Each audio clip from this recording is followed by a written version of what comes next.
Hello and welcome to Dad and Swebb Talk Sports. I'm Swebb. And I'm Dad. And we are the dad and daughter duo talking about all of our favorite sports moments from the week. Dad, what's going on? A lot of action, Swebb. A lot of action. Lots of action, lots of excitement on the horizon. What have you been up to since we last spoke on camera? Trying to stay warm, Swebb. It's a little cold for you in South Carolina, huh? Yeah, we've got like a dusting of snow last Saturday and shut down all the youth basketball games. A dusting. Well, I wish I could say I'm sorry for you for getting a dusting. We had about 12 inches in Manhattan. Yeah, I saw that. It's still out there because it's been about 15 degrees, 15 to 22 degrees on average per day since it snowed 2 weeks ago. And the snow is brown and yellow in some places. and there's garbage piled up on top of it. Yeah. Have they so collected any of the great. garbage yet? I haven't been outside today, but as of yesterday, they had not collected any garbage.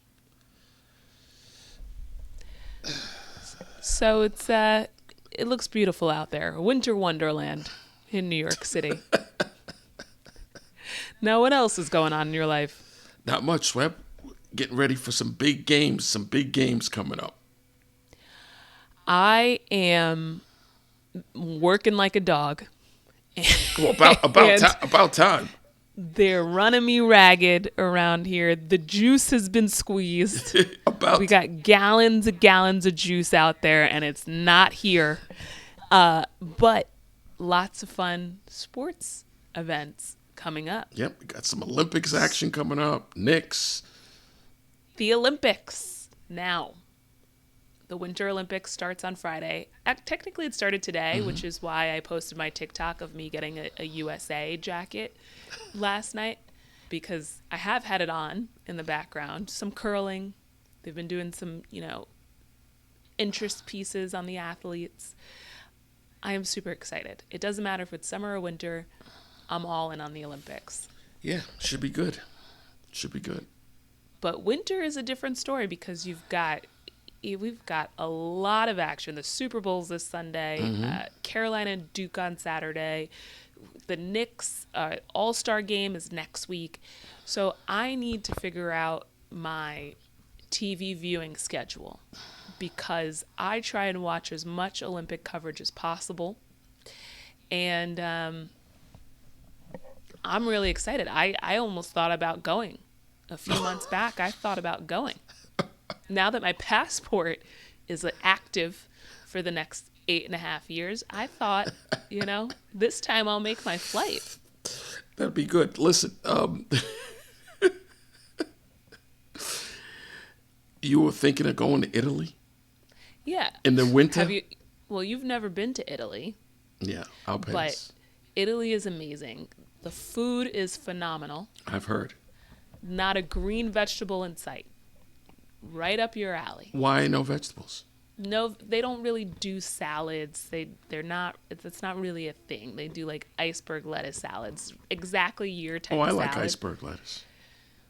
Pasta is phenomenal. Cheese everywhere. Meat everywhere. I loved my last trip to Italy. Have not been to Milan, so that was on my list. I was thinking you could probably get a direct flight from New York to Milan. I've already done the Olympics experience, so I know I would have focused on the indoor sports. That's pretty smart, Swebb. Because I'm not about to go to... the mountains are also outside of Milan, so that would have been a trek in and of itself. But then also, if you think about it, skiing starts at the top of the mountain, and everyone that's watching is at the bottom of the mountain. So that kind of feels like a waste of freezing your butt off. Figure skating would have been fun. Yeah. Watching some triple axels, I like triple sow cow. I like the speed skating. I like the downhill skiing. Speed skating, that would have been on my list. Curling would have been on my list. Right. That's possibly the only sport that I could break into the Olympics participating in. I might even be able to do that. the half pipe would have been cool. The one that Shaun White used to do, Yep. where So those would have been on my list. I had it figured out in my head. Hockey, I've seen tons of times. I would have been happy to see some hockey, but I've already seen a ton of NHL games. So I think I would have focused on figure skating, speed skating, and curling. That's okay. I'll stay here. But the flights were a little too expensive. Right. I'll stay here and watch watch it on TV. This is the time of the year you need two or three TVs. Yeah, so I'm going to have my computer going for the next 2.5 weeks. There you And go. I'm going to have There you go. my TV going because there's just too much action. And you could probably watch something on your cell phone. That's true. There you How go. much action is too much action, Dad? 4 devices. I only go up to 3. And you blast them all very loudly, so we know what you're watching at all times. I only go up to 3 devices. So the Olympics are coming up. We're gearing up for the All-Star break in the NBA. Let's talk about the Knicks, because a few weeks ago, I was crying because Miami was all I had, because the Knicks had run me ragged, just like my job. And now they're on a 7-game win streak. They made some changes. They're a defense coach. They have a defensive coach, and he changed the whole defense, and that's been the whole difference. They figured out they're panning these when the other team brings the ball down the court. They're pushing them to the sidelines. So now the baseline and the sideline is like a defender, and they can only pass one way. And they extended the defense so they're not getting killed with the 3-point play. They've averaged giving up 95 points a game over the last 5 or 6 games. They've also done some things now. A few weeks ago, if you recall, they had a locker room players-only meeting. Mm-hmm. Some issues were happening in the locker room. I can tell you exactly what those issues were. Culture issues. I was a fly on the wall. Mr. Towns, you notice, hasn't been scoring as much, but he's rebounding more. He's not that happy because he wants to score points, but he's down by the basket. And not only that, there was Mikal Bridges a few games ago said in the post-game show or the post-game interview just after the game had ended, hey, that he maybe wasn't as coachable as he should have been. So he had to humble himself, have a little bit of self-evaluation to say, this is what I need to do if I want the team to win. And he was very honest about that, which I respect. They've made some changes defensively, as you mentioned. They've also made some changes at the end of games with who's on the court. Mm-hmm. That, to me, has been one of the biggest things. It's, Mike Brown saying, Karl Anthony Towns, love ya, but you can't really play great defense, and the offense doesn't really flow as well with you on the court. So we're going to bring in Mitch Robinson, and Mitch is going to grab every rebound That's right. that is up in the air for every shot that the team misses. And that has been, in more than a handful of games, the difference maker. The guys start shooting shots. Not every shot's going to go in. They've also chucked up quite a few shots collectively as a team.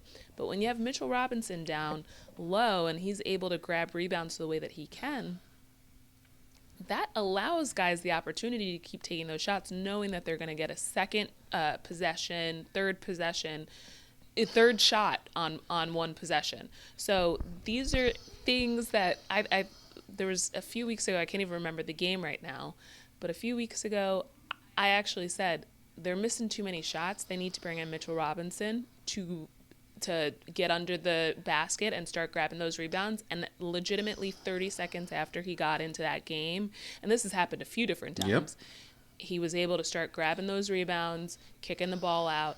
And sure enough, the Knicks guards were able to score on that second or third 3-point attempt. Right.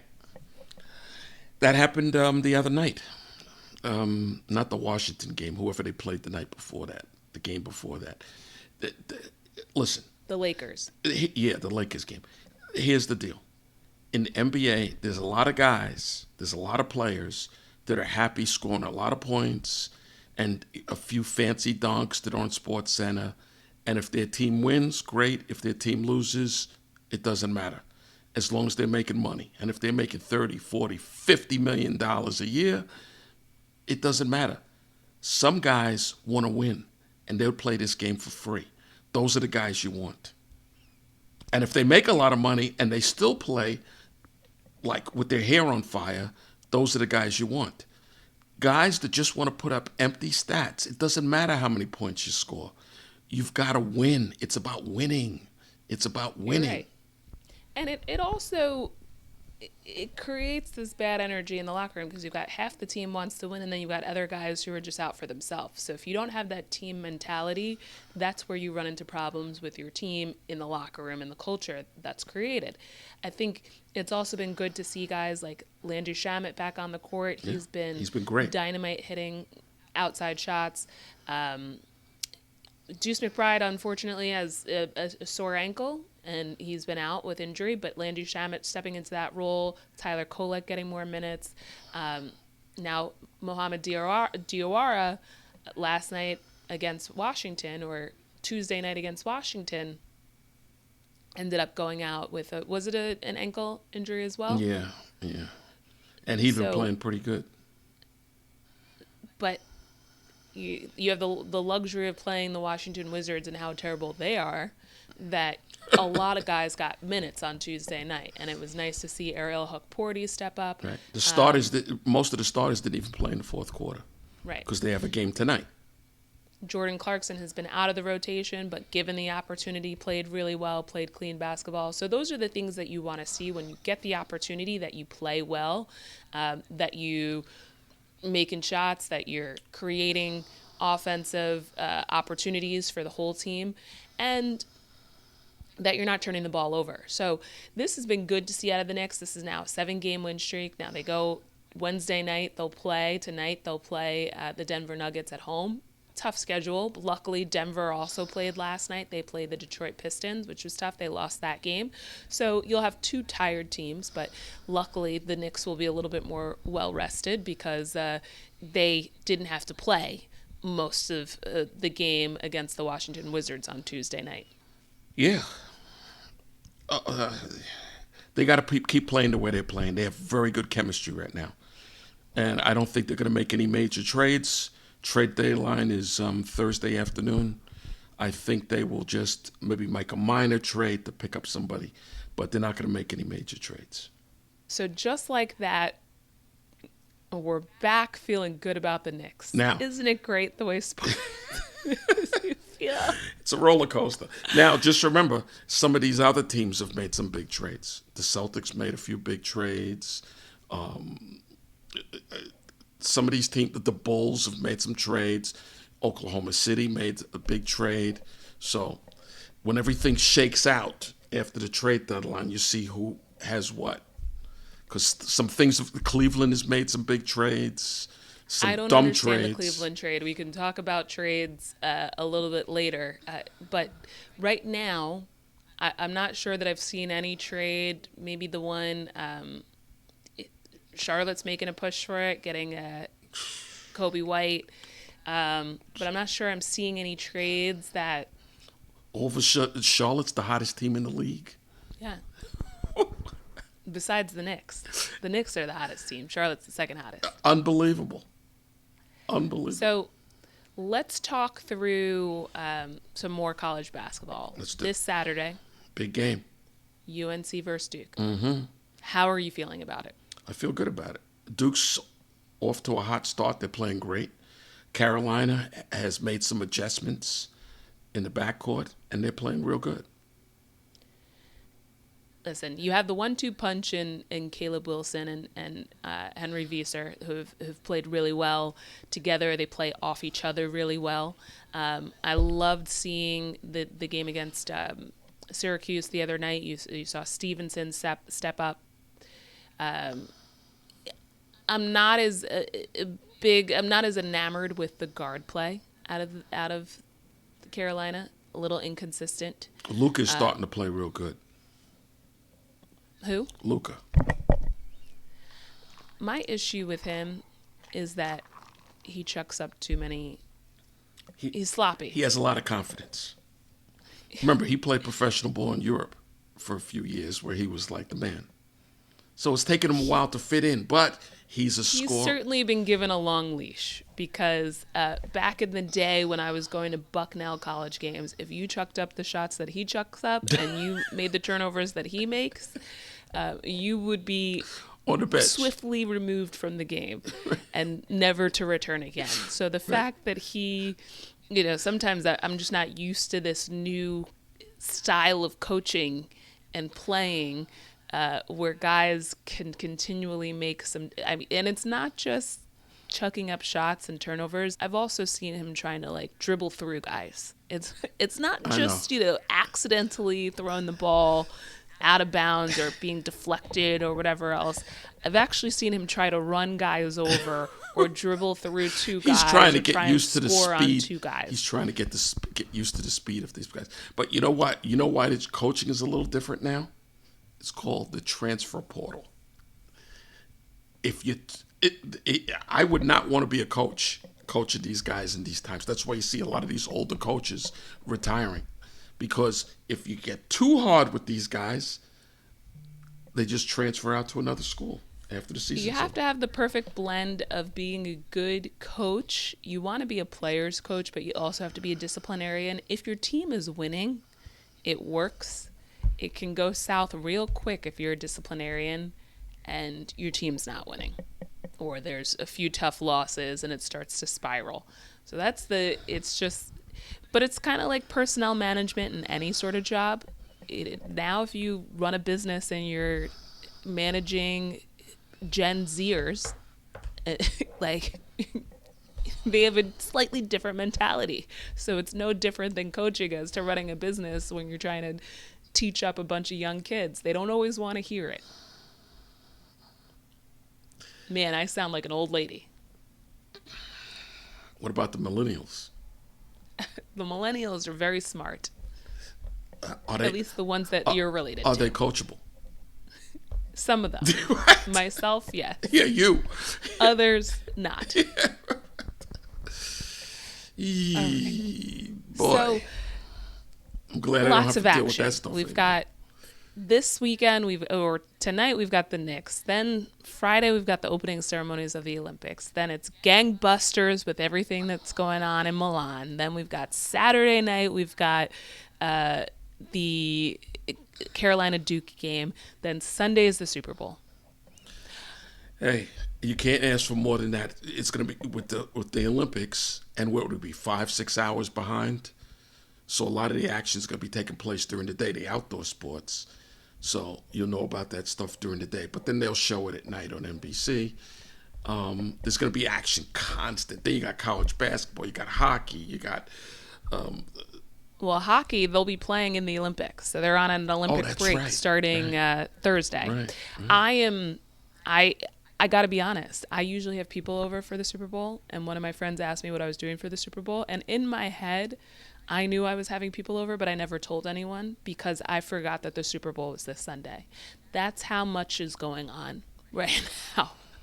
Also, you're having people over for the Super Bowl?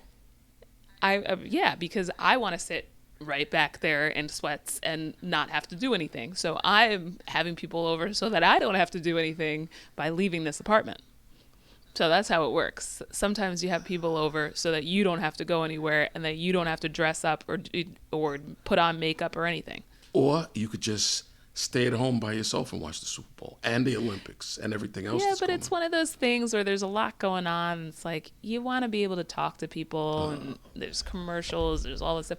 The thing is, I don't actually really care. You're right. Like I probably should just stay home because the game itself, I'm not a Pats fan, obviously. I'm a Jets fan. So it's like, I want the Seahawks to win, but do I care?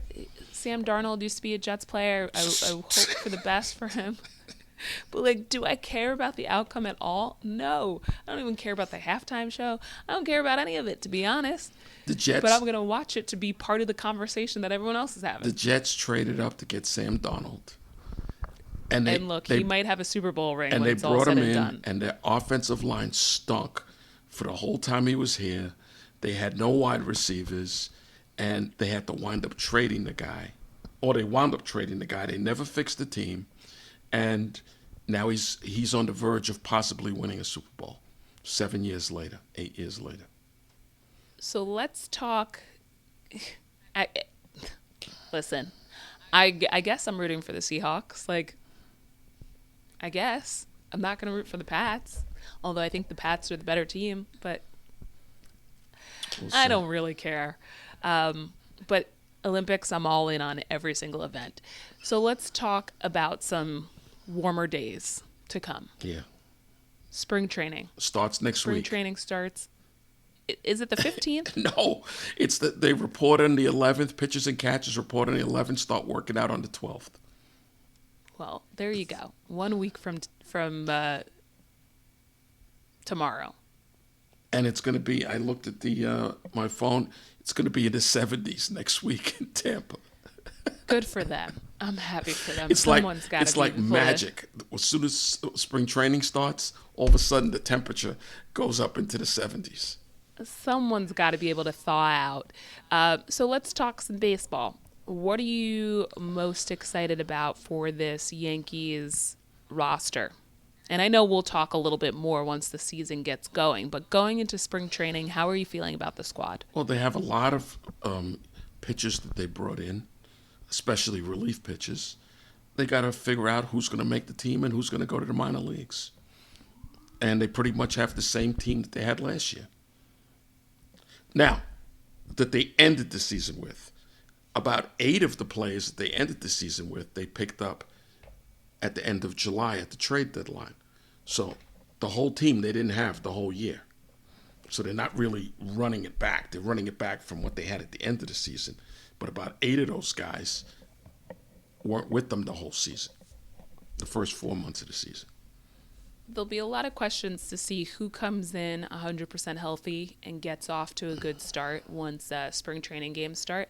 Listen, I'm rooting for all the guys on the team because I'm a Yankee fan. I don't want to see anyone fail. But my patience is my tolerance is a lot lower for some guys that have been on this roster for a few years.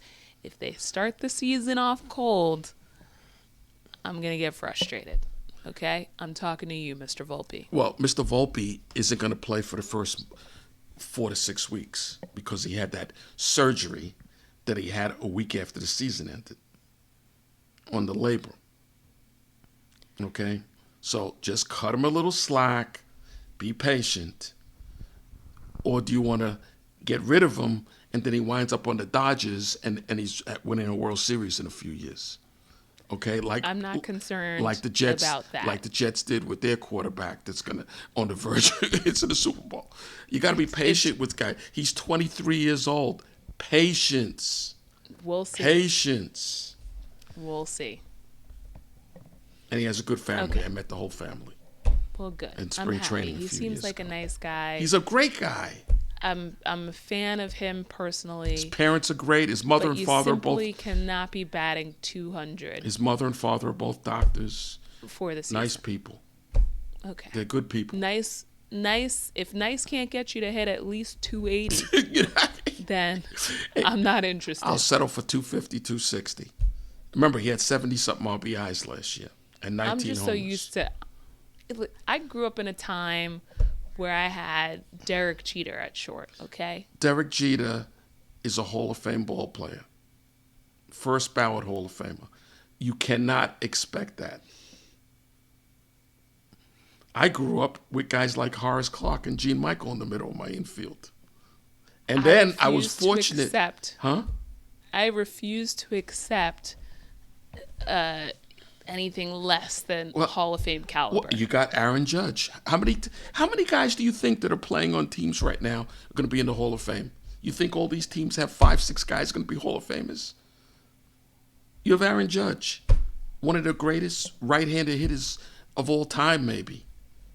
I want to feel good like I can retire your number and put it in Monument Park, okay?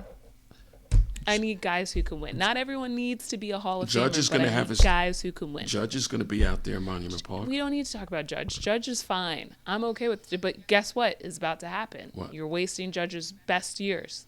He's starting to get older. You're wasting his best years.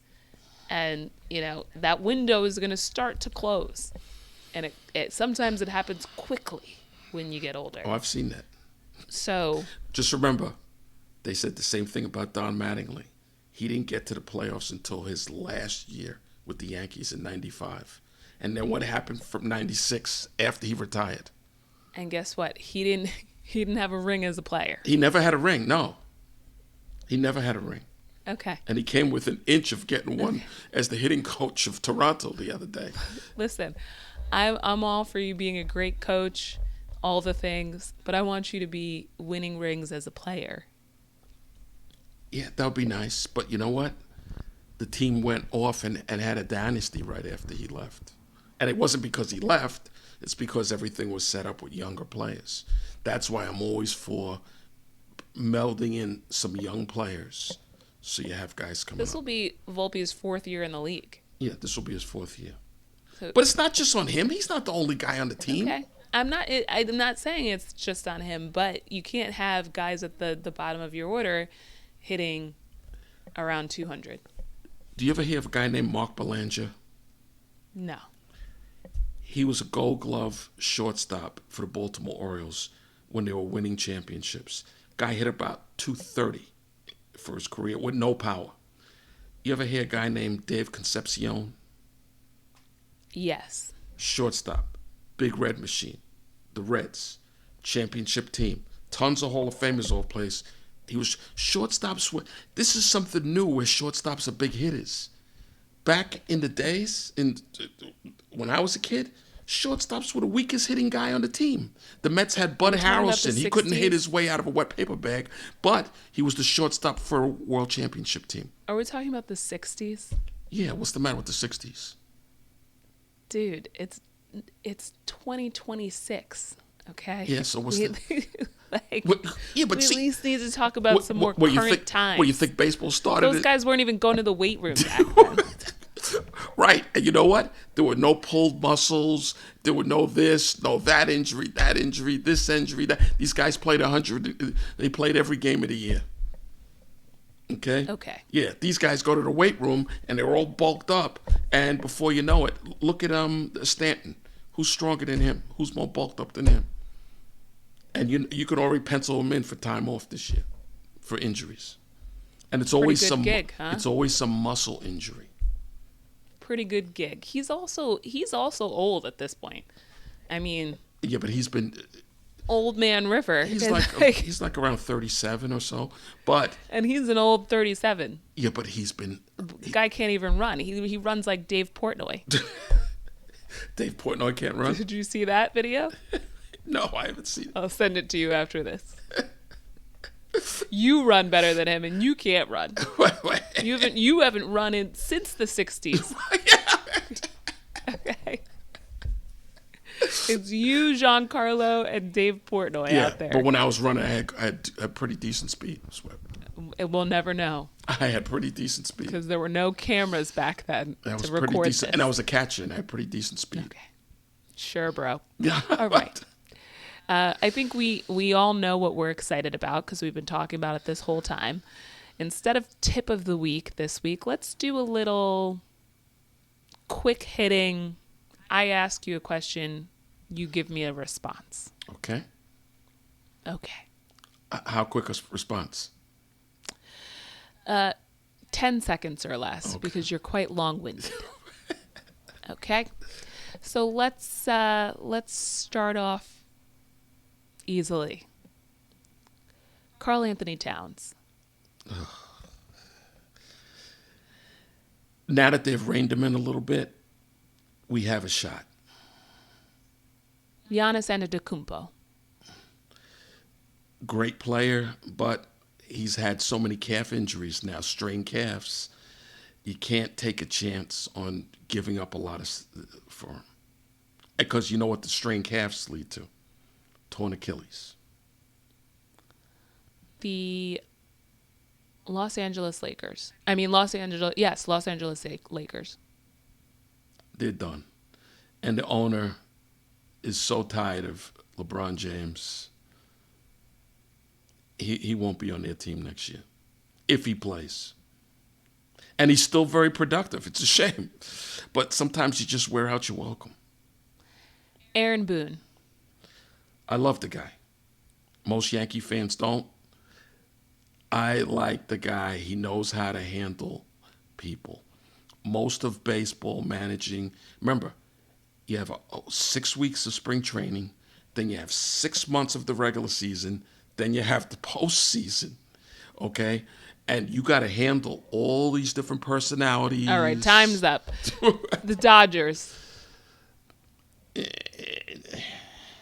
They have a real good team. Novak Djokovic. Who? Novak Djokovic. Oh. One of the greatest tennis players of all time. He came up a little short. Apollo Anton Ono. Apollo Anton Ono. Is that the He's a speed skater. Speed skater? Is he going to be in this Olympics? No. Oh. He's years behind. Michelle Kwan. Michelle Kwan. I wish she had won a gold medal back in the day. Oh, what do you... She was a great figure skater. What do you... What? Kwan. I'm asking you questions. The Olympics are about to start. You don't know some of the key Olympians of the past. Michelle Kwan, I was devastated when she didn't win the gold. She was good. She skated to fields of gold in her exhibition skate, thinking that she was going to win, and she didn't win. Let's talk Sam Darnold. I'm happy for the guy. He got dogged when he was here in New York. He got dogged when he was on the Jets. Everybody blamed him for everything, and the Jets had no infrastructure around him. I hope they don't make that mistake again. They better not make it again. Okay? He's great. He's making great throws. He's mature. But see, it takes a while. It takes time. And he was good last year when he was on Minnesota. And they're probably kicking themselves they didn't keep him. All right. One more. Go ahead. Zoe Weber. Let me tell you something. She's playing some good basketball right now. Some real good basketball. She did something about a week ago in a game that the people in the stand said, I can't believe it. Girl was running down the court ahead of her. She was way behind this girl. She caught up to the girl and blocked her shot from behind. People could not believe it. I was shocked. I said, whoa. The speed, if she puts in the work this summer, she'll be a tremendous point guard. Nobody will be able to stay with her. And as she gets stronger, with the shooting will come. I don't doubt it. She's only she's only 9 years old. She's a star, as are her brother and sister. But she's got to put in the work. That's what it's all about. Work. That's it. As Rihanna says. That's it. Anything else you want to add before we wrap up, Dad? No, that's pretty much it. Duke, Carolina on Saturday night, 6:30, ESPN. The Olympics, ciao bella. They're in Italy, Dad. Ciao. Ciao. Olympics opening ceremony. Buongiorno. Good morning. Opening ceremonies Friday night, NBC. And that concludes this week's episode of Dad and Swebb Talk Sports. Be sure to follow us at Dad and Swebb on Instagram, X, and TikTok. We're posting some more content there. I'm going to be posting some flashbacks there soon. Be sure to subscribe to us on YouTube and Rumble and share this episode with a friend. We will see you next week. So long. Thank you for tuning in to Dad and Swebb Talk Sports, the show where we cover all of our favorite sports moments from the past week. Don't forget to subscribe on YouTube and Rumble and follow us at Dad and Swebb on Instagram and X. See you next week.